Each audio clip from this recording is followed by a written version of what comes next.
lock in the half guard position.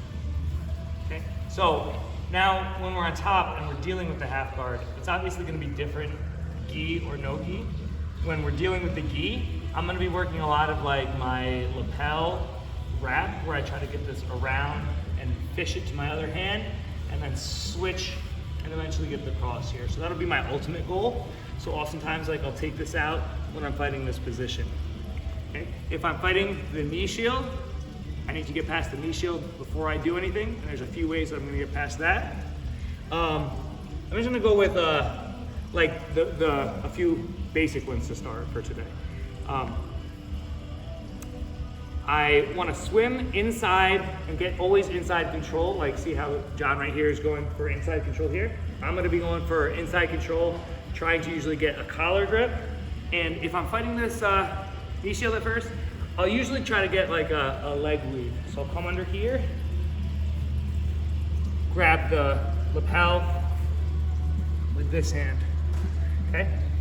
This hand usually grabs behind the arm, and I'm gonna drive my shoulder down to collapse the leg. As I drive the shoulder down, my knee is gonna hop up.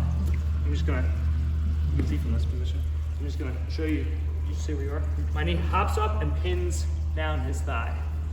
Okay. So you're here, I'm dropping down here, and I come up to pinch here, okay? He still has his knee in front, so I can't just drive my knee through, okay? So I'm gonna continue this motion down on his leg, pull up on his collar, which pulls up on his shoulder and prevents him from turning all the way. And if I can grab the sleeve here, and my knee is gonna follow his leg down towards his knee. My knee just slides down this way. Once I've cleared, I pull this up here, I keep my shoulder pressure into him, and I walk around when I'm past his leg. Once I'm past his leg, I can keep clear with this hand, switch my hip, and release. Oftentimes, the person's gonna wanna come right back into here, so he's gonna like try to come up.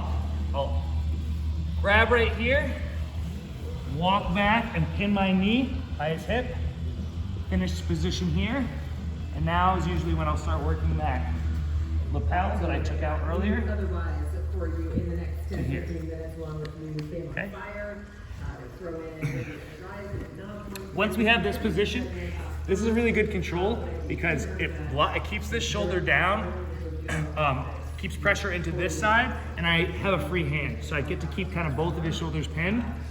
And oftentimes as he tries to turn into me, which is the right thing to do, that's when I'll reach my hand under and get my first grip.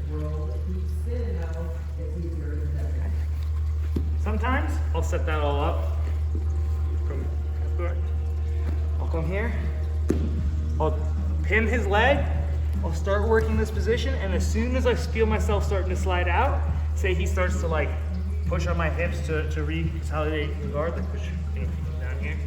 Sometimes I'll just let him do that, regain the guard, the half guard, bring this out, and now start pinning him up here.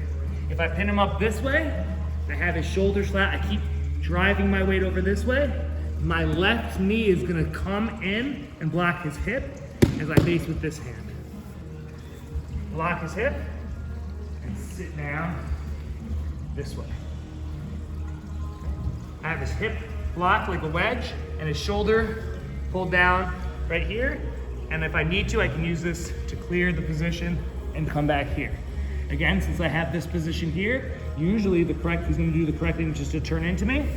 I'm gonna wait for that, get a nice deep grip, come to this knee on belly position, work my cross choke, my Bravo choke, any number of gi chokes. I have arm bars and everything from here as well. Okay, that's the basic position that we're gonna work today. We're gonna work on making sure that the person is flat. We know that from being in an opposite position, I wanna feel comfortable to get on my side. So if the person is attacking you on top, they wanna force the shoulder that's up, they wanna force their weight over that here. Now even if my hips are free, I don't have a lot of range of movement. or power movement to get you going from side to side. So if you think about it in the reverse from where you want to be when you're on your back in this position, you want to be nice and balled up and on your side. So here you want to stretch the person out, get their knees away from their elbows, and whatever shoulder they're trying to pick up, you're trying to pick. Then your knee can block the hip and you can consolidate the position.